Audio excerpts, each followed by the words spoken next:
Hi all, thank you so much for joining us today to learn more about getting a new job this year.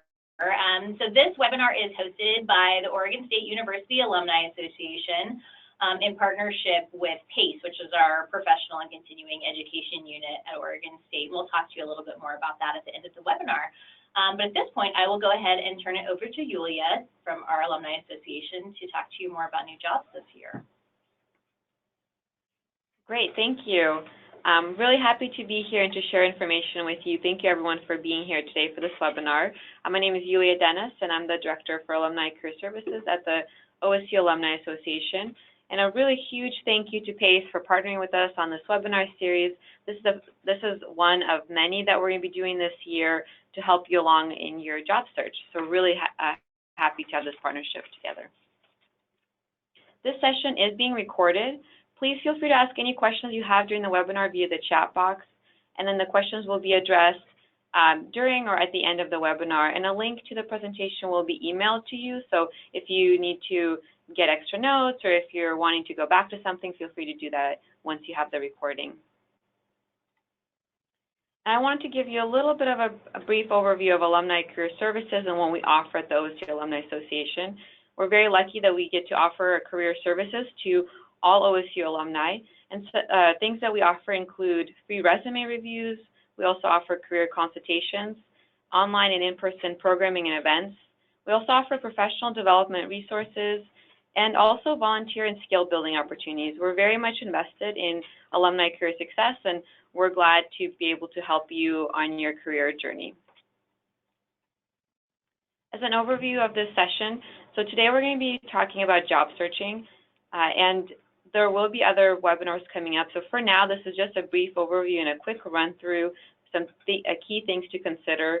And later on during the webinar series, for example, like in November, we're going to have one on LinkedIn. And so they're going to go into more details about the specific tips and steps that we recommend people take to have a successful job search.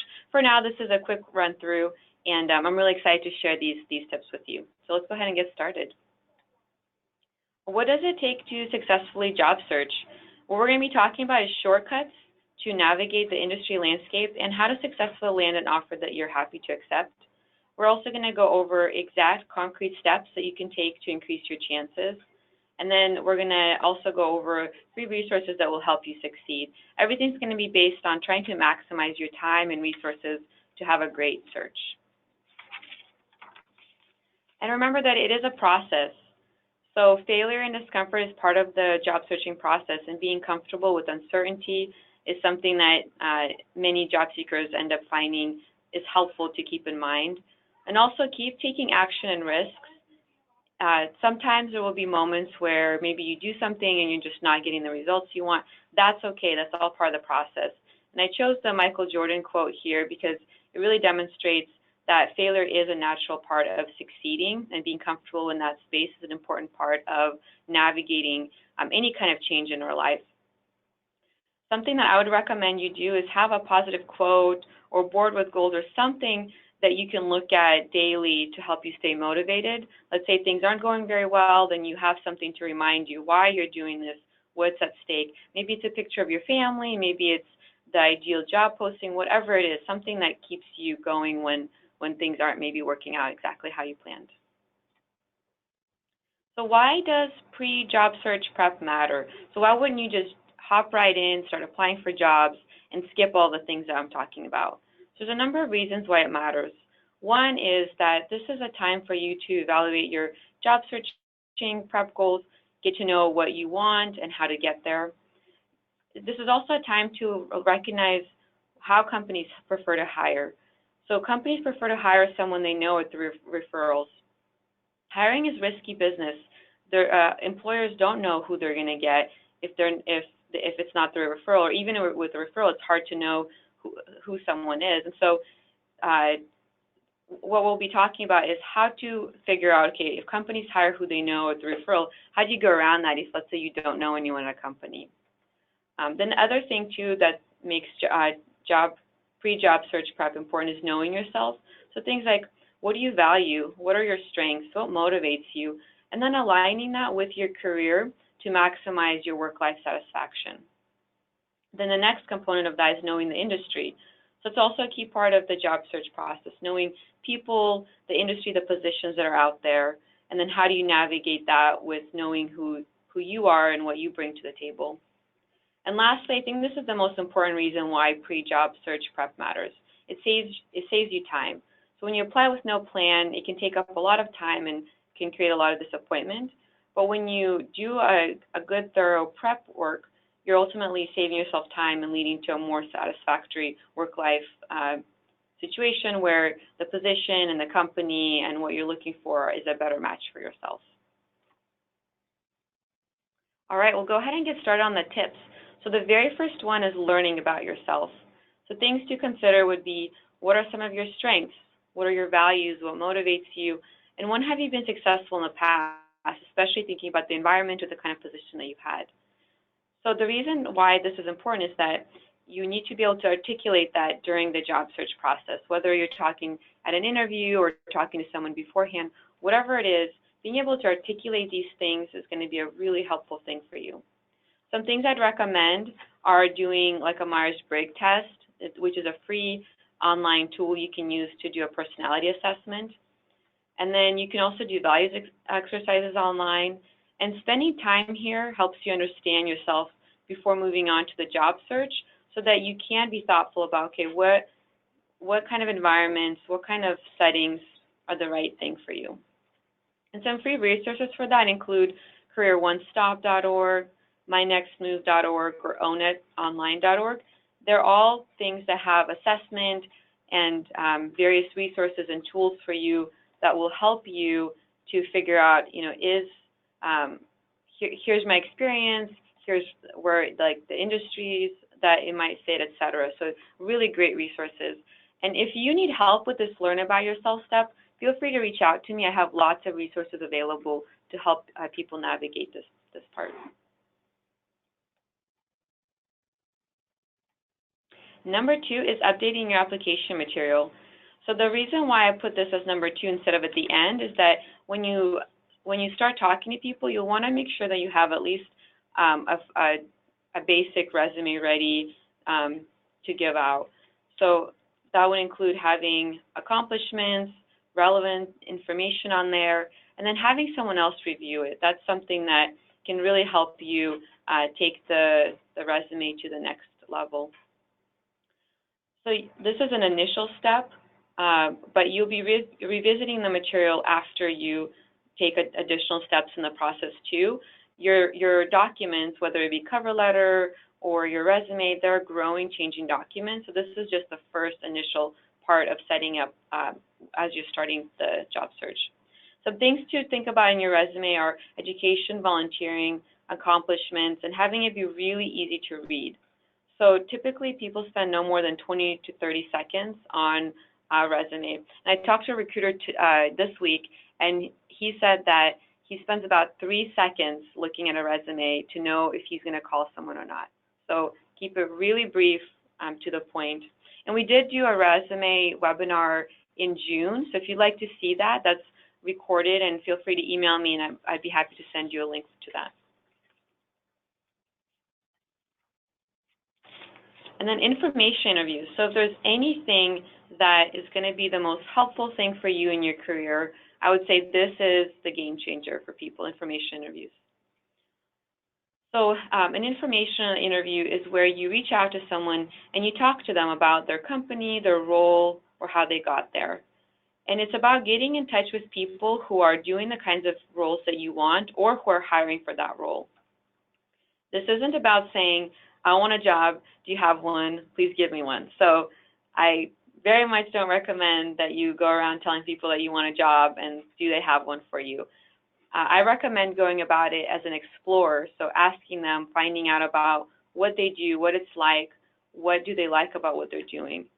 And it also helps you figure out if the industry or the position are the right fit for you. Some examples of questions that you can ask are, what is your professional background? What are your values? What are the organizational values? What's the culture? What are some important skills that the company looks for? You can then use all of this information as you're crafting your resume or your cover letter and as you're talking to people about the kind of job that you want. Some things to keep in mind as you're thinking about starting information interviews is that some might not go well. That is actually part of the process. Some will go very well, and you'll know that, oh, wow, this is a great fit for me. Like, this conversation went well. I really connected with this person. I really connected with the values. That's a great sign. But in some of them, you might have like 5 minutes and you say, actually, I don't want to work here at all, and that's totally fine. That's very much part of the process. Something to keep in mind as you're doing information interviews, that sometimes when you reach out to someone might not respond right away via email or LinkedIn or however you reach out to them, and that's okay. Typically, people respond more quickly and have a higher response rate if you reach out again a second time. So just keep reaching out to people even if you don't hear back the first time. All right, number 4, I'm going to keep this one pretty brief because we will have a webinar in November about LinkedIn. So LinkedIn is an amazing tool. I would recommend updating it just like you would update your resume, and use it for new contacts, information interviews, etc., follow professional associations. This is a great place for you to build your personal brand, and you can invite people to talk with you. So if the first question you had about information interviews is, okay, great, I know why I need to do them, but I'm not sure how to do them. So LinkedIn is that next step. You can use LinkedIn to find people who are in the positions that you want, and you can copy their profile, you can reach out to them, and then start developing that relationship and asking them if they'd want to do an information interview. So great tool. I definitely recommend using it for your job search. All right, number 5 is focus on meeting people. So meeting people doesn't have to be like a social happy hour. It can be online, through LinkedIn, Twitter. You can use alumni associations for this. You can do coffee with people, phone calls. You can join professional associations. All kinds of ways are out there to meet people. And the reason you want to focus on meeting people is that people hire and people give jobs to people that they know with the referrals. So you want to be on other people's radar. And again, it's not necessarily going around saying, I want a job, but it's really talking to people about what they do, about the organization, their mission.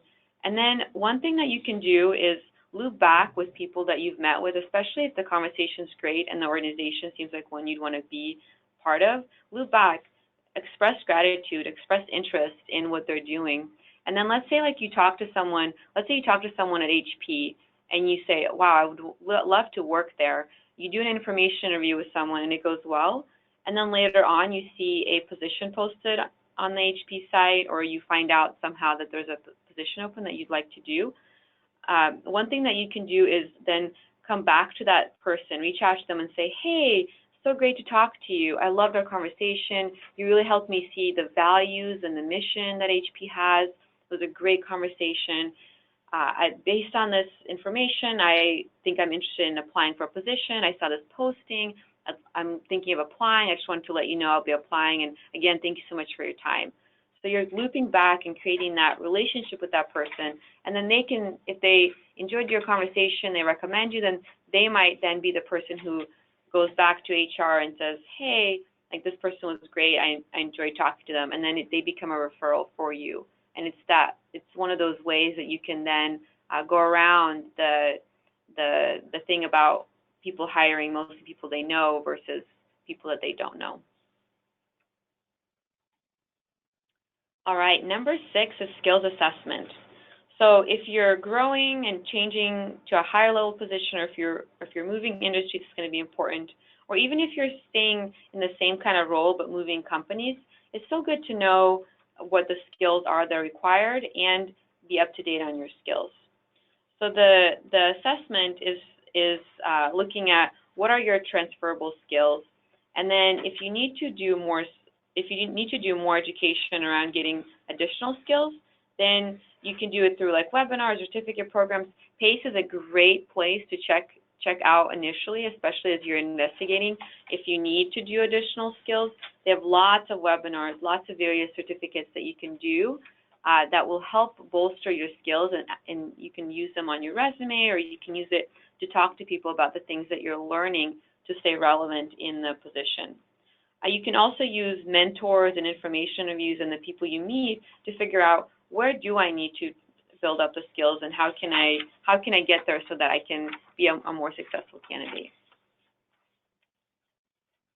Number 7, so I'm a huge fan of the action part of these things. So number 7 is creating and implementing an action plan for skills development.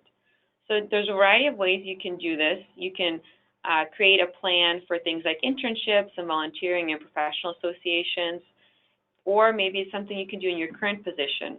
So lots of different ways you can develop the skills that you need in order to be qualified for the position that you want. Or for example, you can look at PACE and see what they offer, or some other online free webinars or services that you can use to bolster your skills. And if you need assistance with this, the Career Development Center can help students do this, and then I can help alumni, or if you're OSU faculty or staff, I can also point you in the right direction of where you can go to create a plan and then figure out how to implement it. Then number 8 is finding mentors. So this does not have to be official, but find someone who is doing what you want to do and ask them questions. This is sort of similar to an information interview or meeting people, but this is a little bit more intentional because this person is someone who is doing what your goal is to do. Especially with things like updating your resume or skill building or figuring out who to talk to and what are good resources for you, these are great people that you can connect with.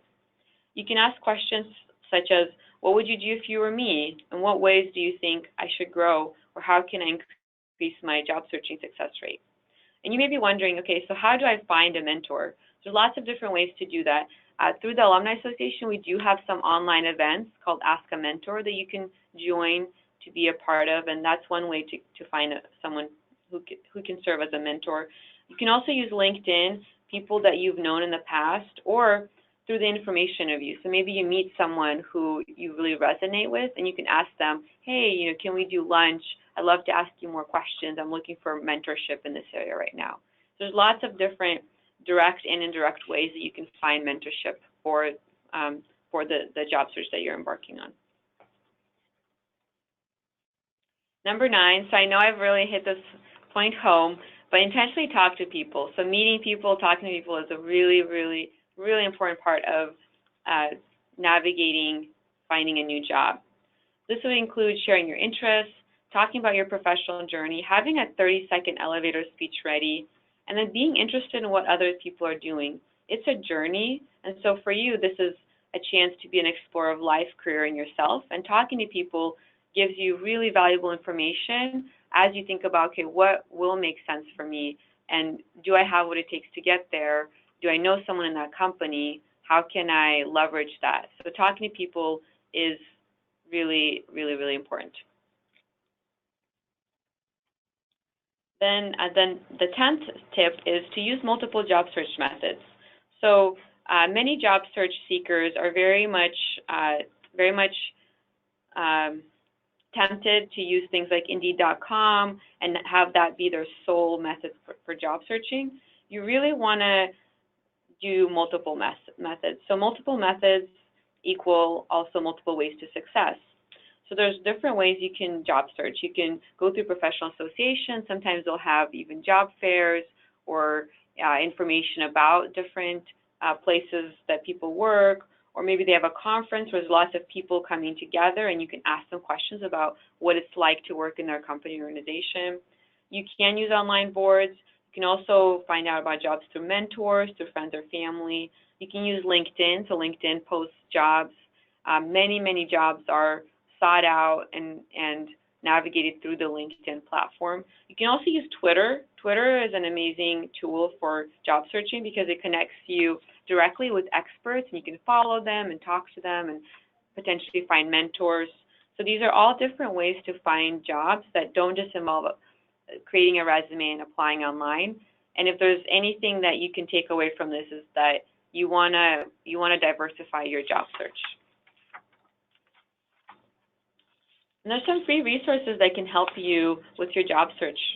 So the OSU Alumni Association, we offer free resume reviews for alumni. We can also help staff too. So if you're a staff member, reach out and we can see what we can do for you. The OSU Career Development Center can help, or does help students. If you're a current student, e-campus student, whatever, you can contact them. They can do resume reviews. They can do appointments with you. They can help you with internships, etc. And then one of my #1 favorite job or advice column websites is themuse.com. It is fabulous for all kinds of things related to the job search process. I'm on there almost every day. If I come up with something, I'm like, what do experts say? I go on there. It's easy to follow. It's very action-oriented. I love that site. So that's a great resource for you. And then, of course, the 3 that I already mentioned, Career One Stop, My Next Move, and ONET Online. Those are just good overall assessment and industry-related tools that you can use to figure out, okay, where am I, where are my skills, and what might I be qualified to take on in the future. And then I'll do the summary. So one thing, too, that I wanted to mention, kind of going back to the informational interview idea and the applying online to bring this all back together, is that if you're just applying online, your chance of getting something are about 5% or less.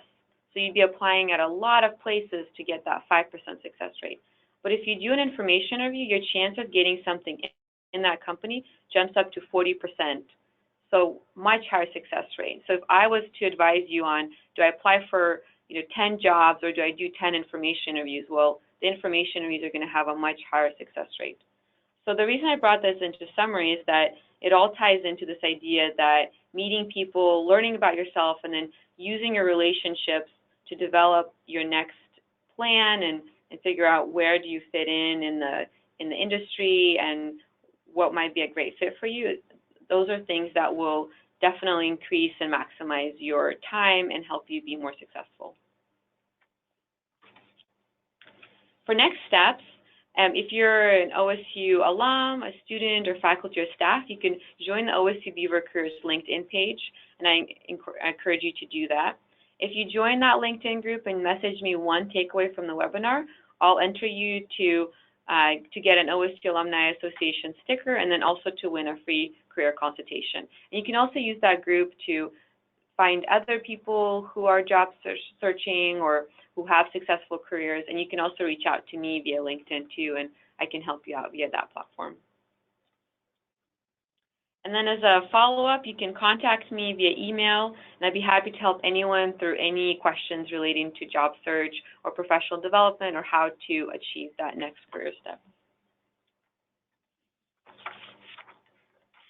Great, and so this is Emily Henry. I'm with our Professional and Continuing Education unit that we mentioned at the beginning. I just wanted to give you a little more information about what we do, and then we can take some of the questions that you all have been asking and have a little more time for discussion.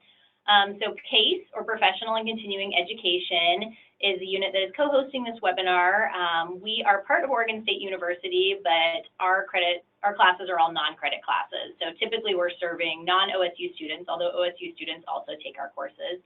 But they're open enrollment to anyone that's looking for professional development opportunities, whether that's developing new skills, building on skills within your current career, or if you're thinking about changing careers, you don't want to go back and get a degree necessarily, but you'd like a certification that could help you advance. That's the kind of work that we do here at PACE. And so we have a couple examples of classes that are coming up. These 2 classes are really sort of short courses, just 4-week courses that we offer online. Most of our classes are online to allow flexibility for folks that are working. And these 2 classes are really to focus on writing skills. So we have a business writing class that is just kind of the basics of writing. So this could be great for new graduates or people that are wanting to get into more of an office setting and business environment and know they need to brush up on writing skills. Our writing instructors always say everyone could use help on their writing. So this is a great way just to get help being more efficient at writing emails, reports, memos, any just kind of the business writing that we do in day-to-day and becoming more efficient while you're doing that and being able to generate those things more quickly and also with better style and just improving your writing in general. Then we also have technical writing, which is a more specific option. So this one is really for people that wanted to potentially get into a new industry, the technical writing industry. So if you think about the manuals that you get when you buy furniture from IKEA, who creates those? So anything that comes with a technical description, whether it's something scientific or something in terms of an instruction manual, those all require a technical writer that's writing things clearly and concisely, and again, with that writing in mind, so making sure that they're writing effectively. So those are two examples of short courses, but we have a whole range of courses here at PACE. We have a couple other things that we have coming. Both of these are starting in October, again, both online. We also have 2 online certificates starting in October. One is a business administration certificate. So it's kind of like a mini MBA, non-credit, but covers HR, finance, negotiations, marketing, kind of gives you an overview. So if you were maybe interested in entrepreneurship or entering a new field in business, that could be a great certificate that's sponsored by our College of Business here in partnership with them and us here at PACE. We also have a supply chain management certificate that's starting in October. So again, if you're interested in getting into that world of supply chain, it'll cover the fundamentals on through the details of becoming more efficient and effective in that process of the supply chain and making products and delivering them to customers. But we have project management, we have digital brand management for digital marketing. We really cover a whole range of skills. And again, you can take a course, one-off course that's a few weeks long, or you can enter into a certificate program that's more of a year or so experience. So that just gives you a little overview. Our website's there, pace.oregonstate.edu, to get some more information and to register for courses. Again, these are open to anyone, so this isn't just for OSU students, alumni, affiliates. It's really open to anyone. And that actually leads in well to one of our questions that we received. So we did have one question about the services of the Alumni Association. Are those available to just OSU alumni, or can people who are part of the Alumni Association or contributors or friends or OSU faculty and staff, can they also use those services? Yeah, so primarily we do focus our programming on alumni, but definitely friends of the university, people who are part of OSU can definitely reach out to me. I've been pretty flexible and able to help so far with people who reach out to me.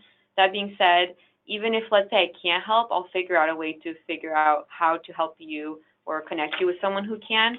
So do reach out to me, and I'm very, very open to helping anyone who needs help and who is a supporter of OSU. Great. We have a few more questions.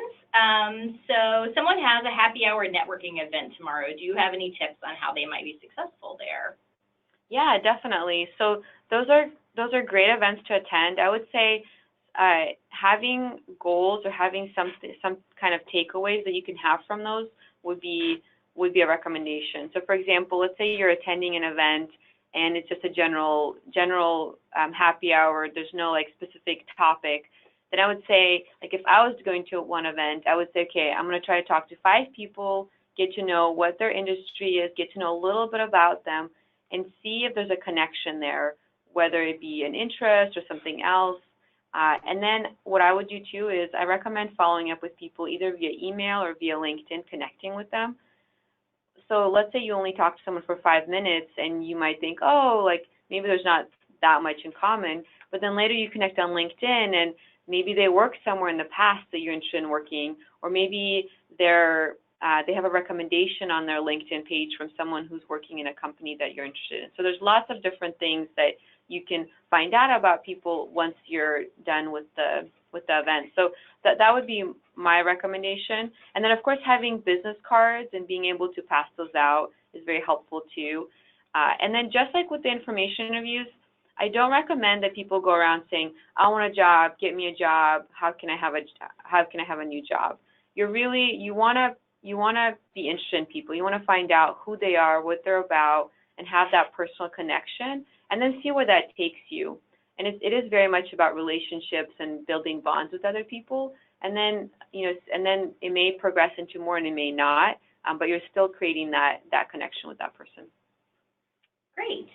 So we have a few more questions. One is related to LinkedIn, so this might be a good lead-in for some of what you'll cover in the next webinar.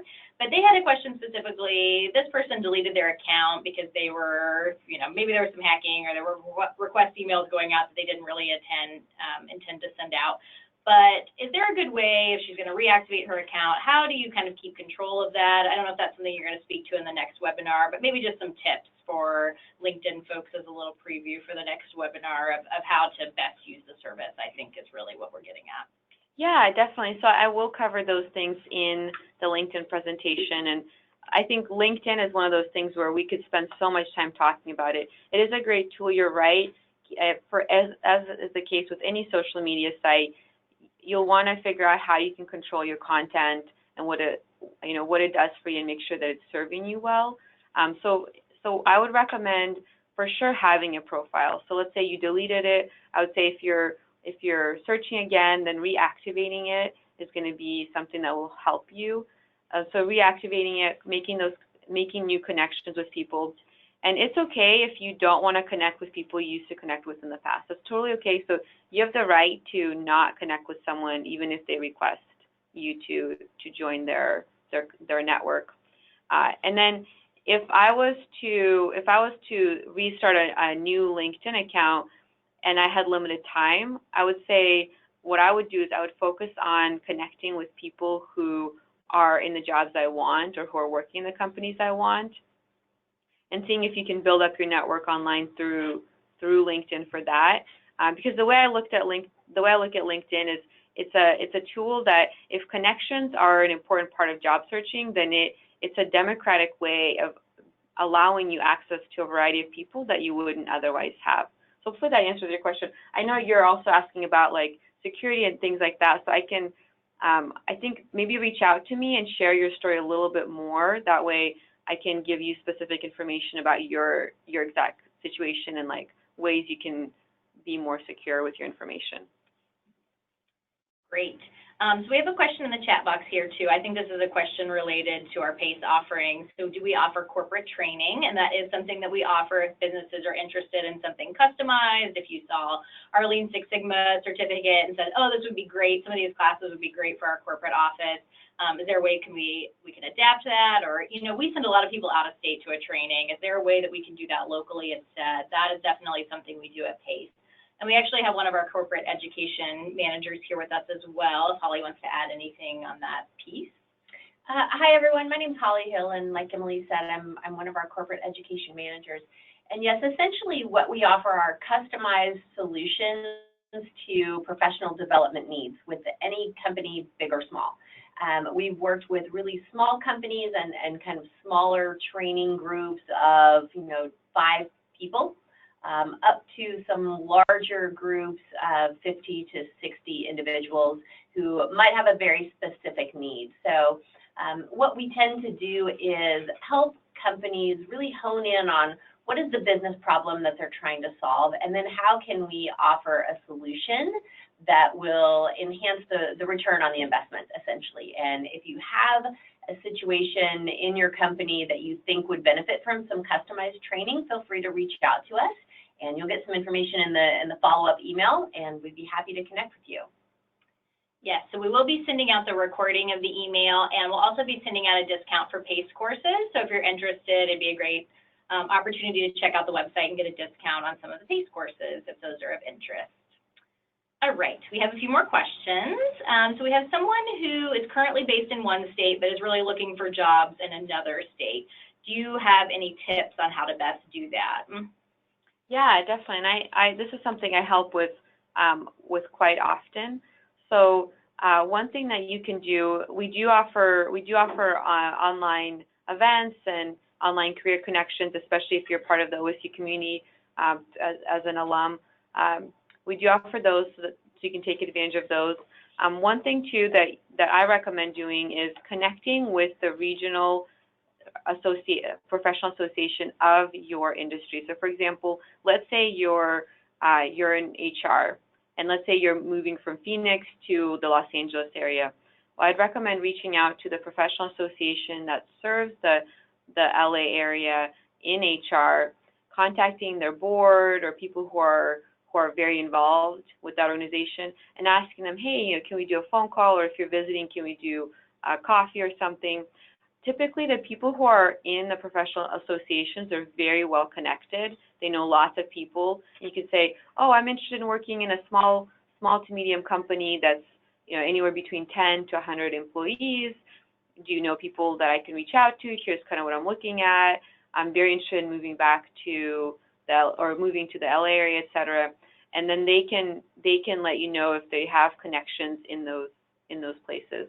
The other thing that you can do too is offer up to be involved with them in some way. Maybe it's doing some distance volunteer work, or maybe it's attending one of their regional events in the LA area if you're able to travel back there. So there's lots of different ways to do that, but what you're trying to do is create a network of people in the new area that you're traveling to. One thing that we do at the Alumni Association is I've started an ambassador program where we do have alumni ambassadors in different key regional areas. And so if someone reaches out to me and they want new contacts and a new network in a new place, then I connect them with those ambassadors. So if that's something that you need, and if you want to use Alumni Association for that, you can contact me and I'm happy to help you. And even if you're not an alum, you can ask me more in depth via email of tips, and I can give you those. But that would be a good starting point to get you going. Great. We also have a question from a student. So if someone was on the speech and debate team, is this example, but if somebody's in a club or a team at the university, is that something they should include on their resume? Yeah, absolutely. So any clubs or any involvement that you have, definitely include that on your resume. And as a student, you'll have your education section, but you'll want to also have an activities involvement section. And that's a really great way to show new skills and that you're involved and being active in life outside of academics. So definitely very much recommend including that. Great. So we have a question about being authentic when you're sort of selling yourself. So how do you talk about your accomplishments without feeling boastful or, kind of feeling still humble, I guess, but being able to share what you've done and share your accomplishments? Do you have any strategies for doing that? Yeah, that's a really great question. I appreciate that someone asked that. So for me, authenticity is something that really, really matters, and that concept really resonates with me. So I would say, so when I talk to people, especially in like a one-on-one setting, and they express that they're feeling like they're either using people, or that they're not being humble and they're being too proud, or they're asking for too much when they're wanting a new job and they're using these contacts for these various things. And the way I frame it is that everything's about the relationship. So everything we do, our success very much depends on the way in which we relate to other people. So if you're concerned about coming across as boastful or using people, then I would say take a step back and reframe it as, how can you get to know the person? What do you offer them?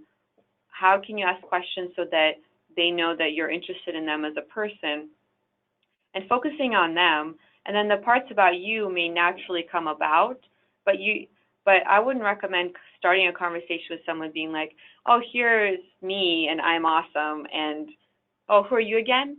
And I would say you start off with, oh, hey, nice to meet you. Tell me about yourself. Oh, where do you live? What are your interests, et cetera, et cetera. Get to know them. Have it be a natural flow in the conversation. And then something may happen where you're like, oh, I have similar interests, or oh, that sounds interesting, and tell me more about this. And then they ask you a question, so it becomes a natural, organic thing. And then the other concept, too, that I share with people when I work one-on-one is that if you're feeling like, oh, like, Yulia's telling me all these things, but I don't want to use people, and I don't want to just like be out there looking for, fishing for people.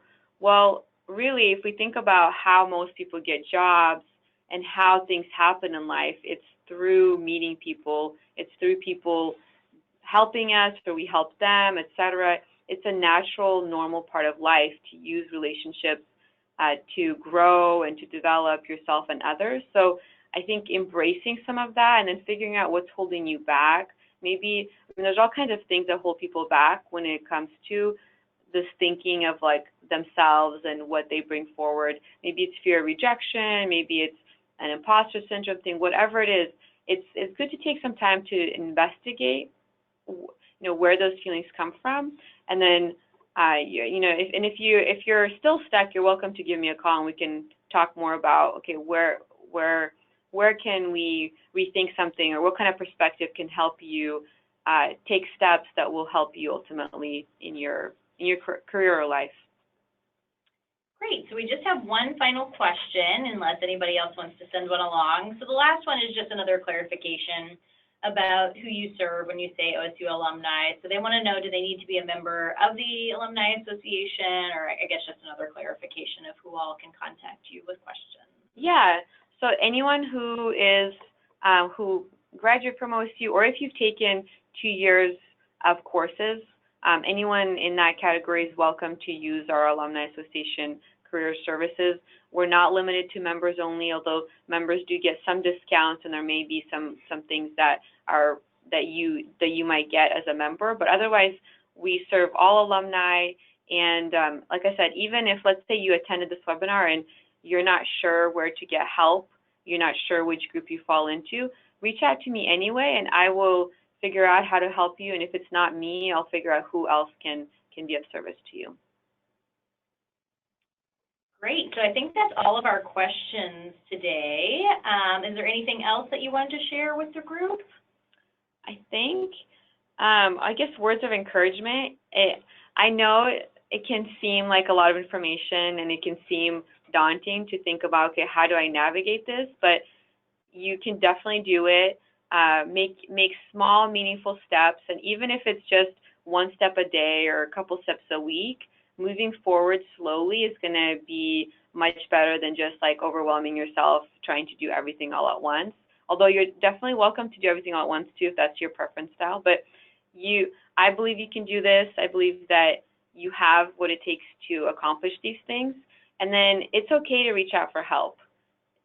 You would be surprised at the kinds of people that, or actually, let me rephrase that. Everyone who's successful has had help. Everybody. So reach out for help. There's people who can help you through a stressful or difficult time if you're struggling in a job search.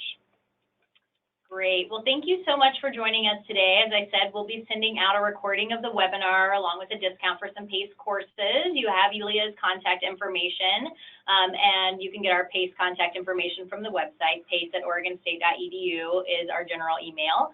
So thank you again for joining us, and we hope to see you at future webinars.